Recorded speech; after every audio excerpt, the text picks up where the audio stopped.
Lugar Educação.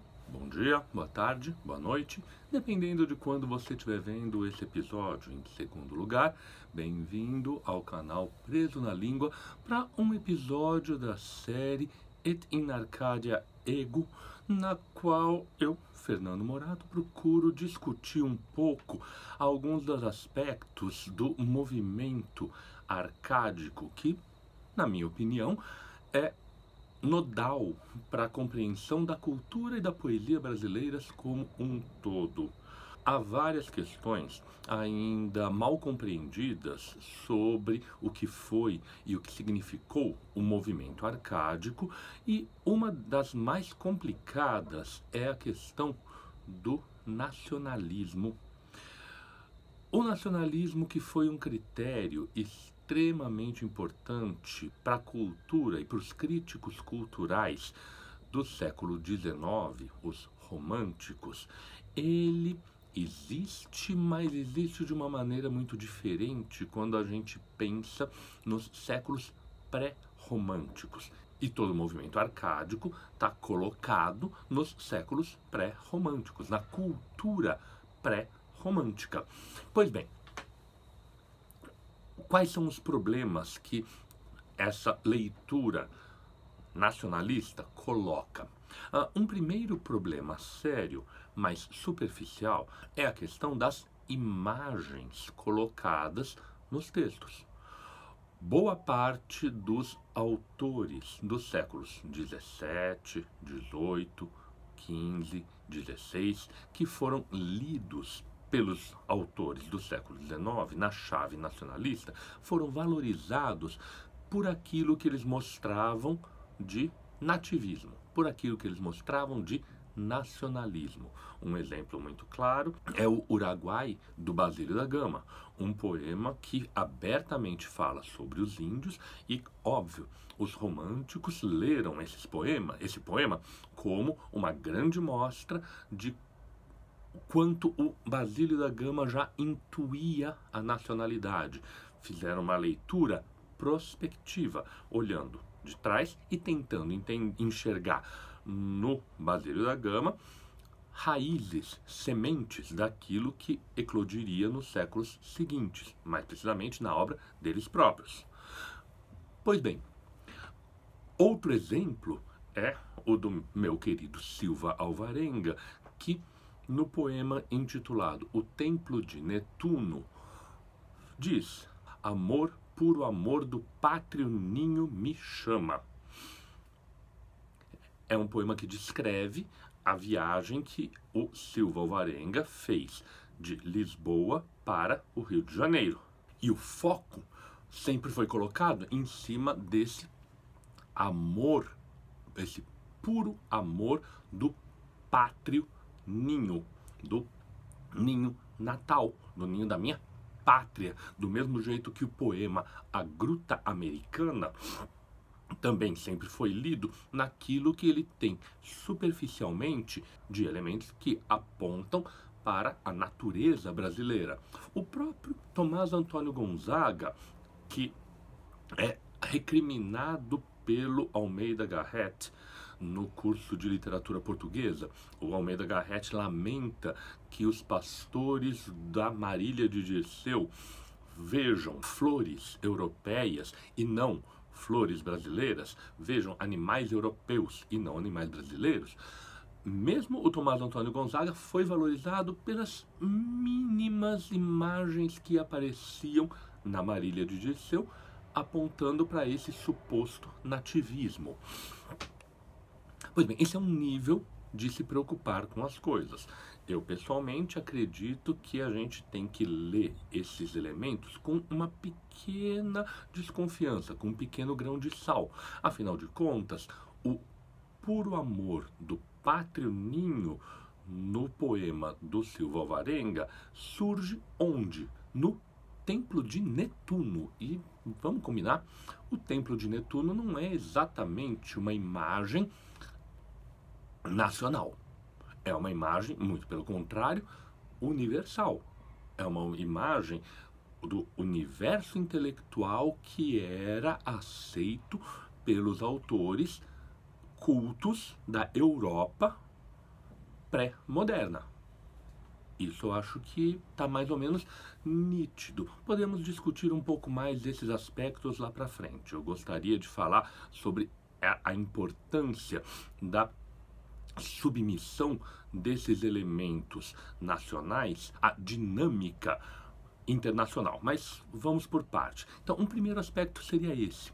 Um segundo aspecto que é interessante é o seguinte: os autores chamados já pré-nacionais, eles são todos sempre pensados e valorizados a partir da própria língua, o que não é uma coisa ruim, é uma coisa interessante, afinal de contas, a língua é o espaço onde se podem realizar certos enunciados.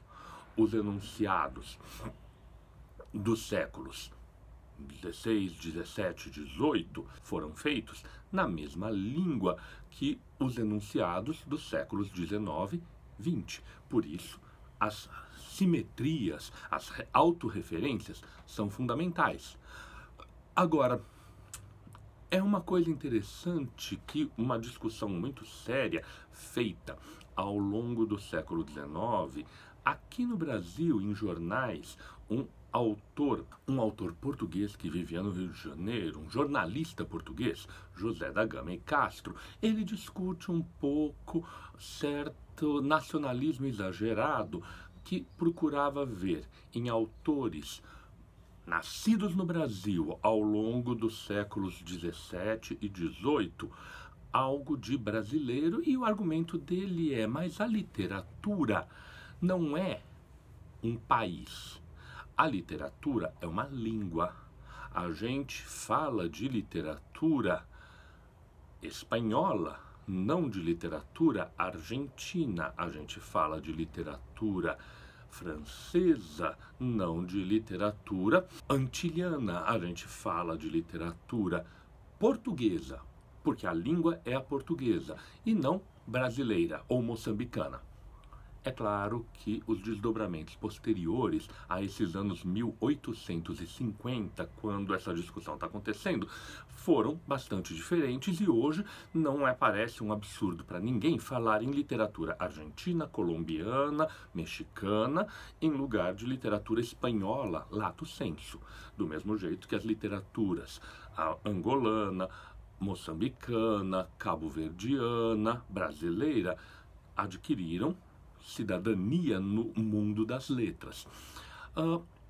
Acontece que essa distinção que ele faz é interessante para pensar os conceitos da própria época em que eles estão escrevendo, porque, sim, eles pensam na língua portuguesa.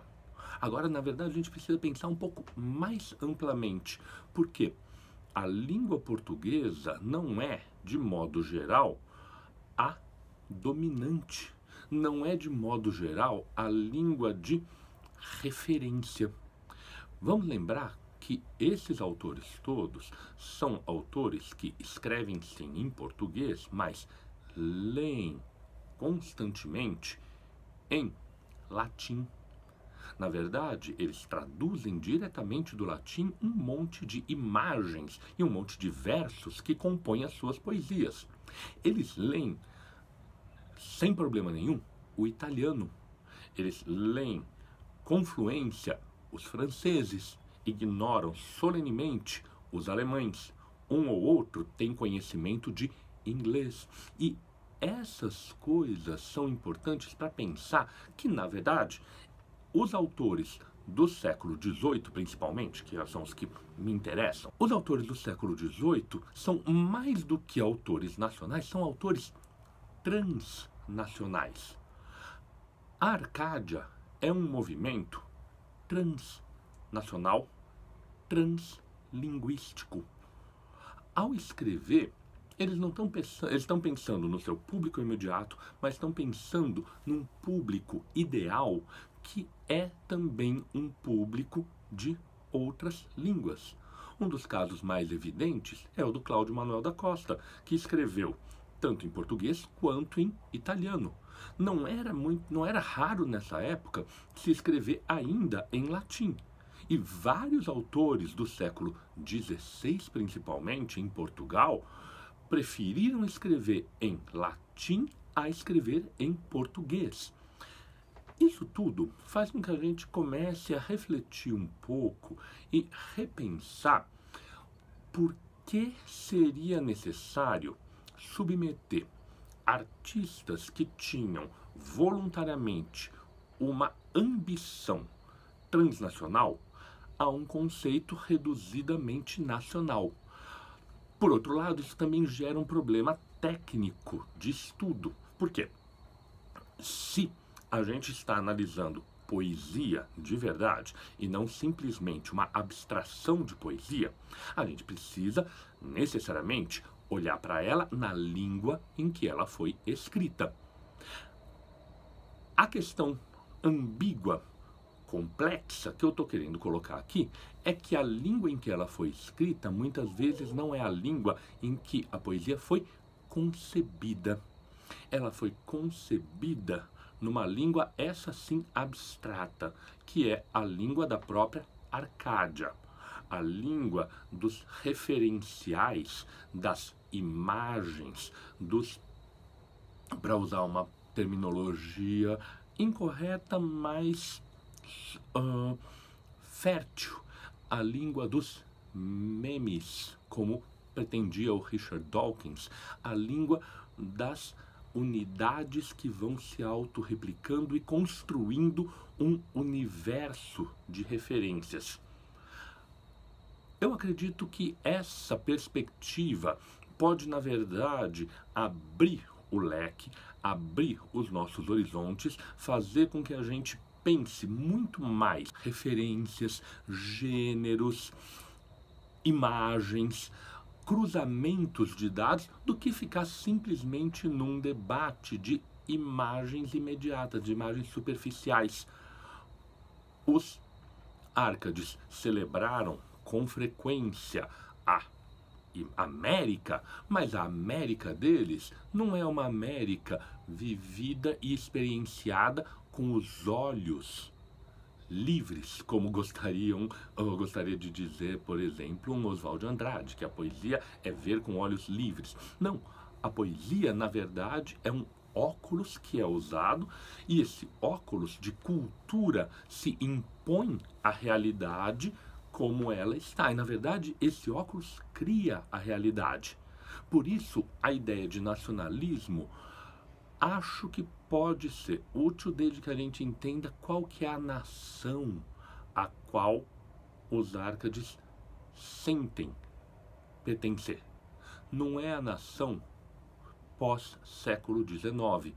É, na verdade, uma nação abstrata, intelectual, chamada Arcádia.